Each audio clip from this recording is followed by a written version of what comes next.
From Washington, D.C., this is the Muslim News on Muslim Network TV. Assalamu alaikum, I'm Hena Zuberi. Our top story tonight. New York City will now allow mosques to broadcast the Islamic call to prayer or the adhan on Fridays and during the month of Ramadan. The adhan is a call to prayer made before each of the 5 daily prayers by Muslims. A previous policy required mosques to obtain a permit to broadcast the adhan. Mayor Eric Adams says the new policy is a way to cut the red tape and ensure that all New Yorkers are free to practice their faith. The adhan will be allowed to be broadcast between 12:30 and 1:30 p.m. on Fridays. It will also be permitted before the fast-breaking meal of iftar every evening during the month of Ramadan. Muslim community leaders expressed gratitude for the change in policy. Last Saturday's shooting in Jacksonville, Florida, that left 3 people dead has renewed debate about racially motivated killings in the U.S. The shooter, a white man, used a military-style assault rifle with swastikas and left behind multiple racist manifestos justifying his crime. Experts believe 2 factors underlie the ongoing wave of violence. Number 1, the rise of the far-right ideology, and the country's lax gun laws. A report released by the FBI in March records more than 9,000 hate crimes in 2021. That is nearly 12% increase from the previous year. Nearly 65% of these incidents were based on race and ethnicity. Also in 2021, data from the U.S. Centers for Disease Control and Prevention show over 48,000 people died from gun injuries nationwide. So far this year, there have been more than 470 mass shootings in the U.S. Experts say that the gun lobby's interpretation of the Second Amendment to the U.S. Constitution plays a major role in increasing gun violence. A University of Washington study found that the U.S. ranks first in firearm homicides amongst high-income countries and territories with populations of 10 million or more. President Joe Biden's administration had announced the initial list of 10 prescription drugs that will undergo direct price negotiations with Medicare. The move aims to rein in the pharmaceutical industry's ability to inflate the costs of essential medications. Eliquis, Xarelto, Januvia, and Farxiga are amongst the 10 drugs on the list. Negotiated prices are projected to lower costs for around 9 million seniors and yield significant taxpayer savings. The Centers for Medicare and Medicaid Services release of the list follows legal challenges from pharmaceutical companies. They oppose negotiations mandated under the Inflation Reduction Act. Manufacturer Bristol Myers Squibb is engaged in lawsuits against the Biden administration. The 10 medications collectively contribute to billions in Medicare expenditures annually. The administration must reach an agreement on negotiating reasonable prices for them by October 1st. A television news team was robbed at gunpoint while covering a series of robberies near Chicago. The Spanish-language Univision Chicago TV, consisting of a reporter and a photographer, were shooting a report on the robberies in the West Town neighborhood. They were attacked by 3 masked and armed men who took their camera and other personal items. The vice president of Univision Chicago's news department, Luis Godinez, told media representatives that the footage they shot was on the stolen camera and the story was never broadcast. This is the second robbery this month involving a Chicago news crew. On August 8th, a photographer from WLS-TV was assaulted and robbed as he prepared to cover a news conference. The robberies have prompted the National Association of Broadcast Employees and Technicians to warn of increasing security threats to news station employees. The union is calling on news stations to take additional security precautions, such as hiring security guards for some TV teams. The union's president, Raza Siddiqui, says that they have scheduled a security meeting for their members to discuss how they can provide support. Former Chicago police officer Jeffrey Creve has been charged with perjury and forgery after making false statements to prevent numerous traffic violations. Investigative news website ProPublica reports Creve allegedly lied under oath 44 times. This was to avoid traffic tickets for speeding as well as parking and red light violations. Creve has served as a police officer for 26 years. At least 15 court cases have been dropped due to Creve's credibility issues, and other pending cases are under review. Credibility issues with other problematic Chicago police officers have similarly led to cases being dismissed. The district attorney's office has released a list of officers who may not testify due to credibility issues to create more transparency. Creve retired shortly before being indicted.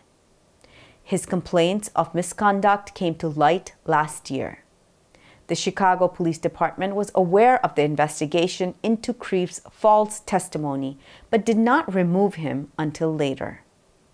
Creve continued to make arrests until the end of his tenure. Some cases continue to be prosecuted despite his indictment. Defense attorneys have questioned the viability of cases involving Creve's testimony. ProPublica reports Chicago's history of dealing with controversial police officers presents a challenge when it comes to ensuring justice and transparency. OpenAI's ChatGPT chatbot has been adopted by more than 80% of Fortune 500 companies with registered ChatGPT accounts. Now the AI company is introducing ChatGPT Enterprise. That is a business tier for ChatGPT that offers enterprise-grade security and privacy. OpenAI claims that the new version will be a powerful tool that can help businesses improve their productivity and efficiency. It can also provide unlimited high-speed GPT-4 access, as well as advanced data analysis capabilities and customizations. The Republican-controlled Tennessee House of Representatives on Monday cut off Democratic Representative Justin Jones from speaking for the rest of the day. Jones criticized Republicans for what he called their authoritarianism after they applied the chamber's recently implemented rules to silence him. Those rules were designed to rein in members who were perceived as disruptive. Jones was cut off from speaking during the remainder of the special session. This was after House Speaker Cameron Sexton, a Republican, declared that he had violated the new rules. The Democratic congressman had advocated for increased funding for mental health professionals and counselors in schools, better pay for teachers, and a reduced police presence in educational facilities. The Republican majority decision to silence him sparked anger amongst Democrats. They accused Sexton of selectively applying regulations to turn against gun control advocates. In April, Republicans had already tried to expel Jones from the House of Representatives. This was after he used a megaphone to call for action on gun violence. Despite that incident, Jones was reinstated to office shortly thereafter and was recently successfully reelected. After the latest incident, Jones and other Democrats walked out of the chamber. A new mouthwash to fight gum disease. Details of the story after the break. Stay tuned and we'll be right back.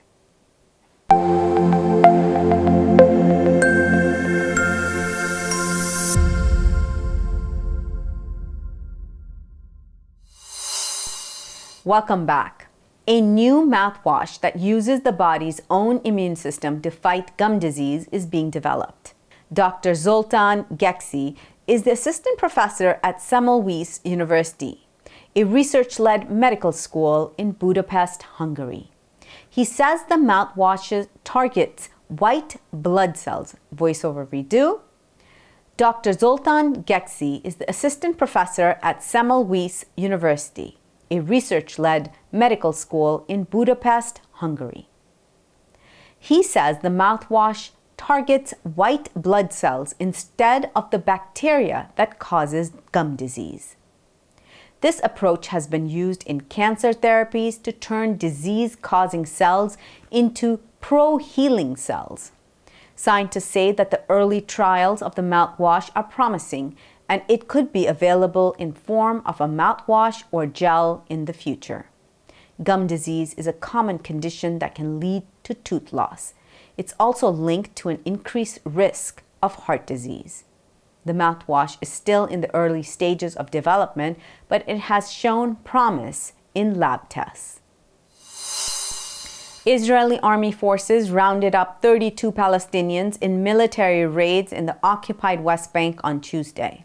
In a statement, the Palestinian Prisoners Society said the arrest took place in the cities of Hebron, Bethlehem, Ramallah, Nablus, Tulkaram, and Jenin. No reasons were provided for the arrests. According to the NGO, over 5,000 Palestinians have been detained in the Israeli army since the start of this year. The Israeli army frequently carries out wide-ranging arrest campaigns across the occupied West Bank and East Jerusalem on the pretext of searching for wanted Palestinians.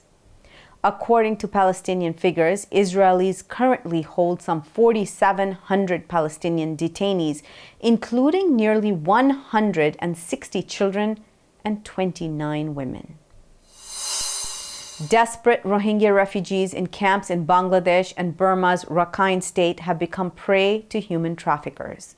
Traffickers are largely locals who are grooming potential victims, then transporting them for work or ransom via larger trafficking networks.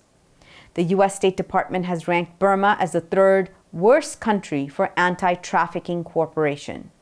Rohingya activists and residents have called for easing restrictions that limit refugee rights to travel, work, and education. They say these changes are essential to protecting the vulnerable Rohingya population from the grip of traffickers. Military forces have staged a coup in the Central African country of Gabon, ousting President Ali Bongo Ondimba. Soldiers in army uniforms appeared on national television and announced the president's house arrest and the military's takeover of power. Cheers erupted in the streets of the capital, Libreville, while international condemnation followed. The coup came shortly after Bongo was declared the winner of a disputed election. Military officers posing as representatives of the defense and security forces dissolved various state institutions and declared the election results invalid. France condemned the coup, while the European Union expressed concerns about increasing instability in the region. The jubilation in the streets and support for the coup against democratic governments is considered a cause for concern in the region. Observers say that the so-called democratic governments have become unpopular because of promoting foreign powers, particularly France. Gabon is one of the 14 countries that are close to France in the region. A new Hollywood movie, Sands of Fortune, will tell the story of the discovery of oil in Saudi Arabia and the founding of the state-owned oil company Aramco. The movie will be based on the true story of U.S. geologist Max Steinig and James bin Rumfan, who discovered the country's first oil well in 1938. Steinig was a renowned petroleum geologist who served as the head geologist of the Californian Arabian Standard Oil Company from 1936 to 1950. Aramco's oil production has grown significantly since its founding and is now one of the world's largest oil producers. The movie will explore the impact of oil on Saudi Arabia's economy and society. That's all from our Washington, D.C. studios tonight. Thank you for tuning in. You can subscribe to our YouTube channel and hit the bell icon for the latest updates. For more content, keep watching Muslim Network TV or visit muslimnetwork.tv. Assalamu alaikum and good night.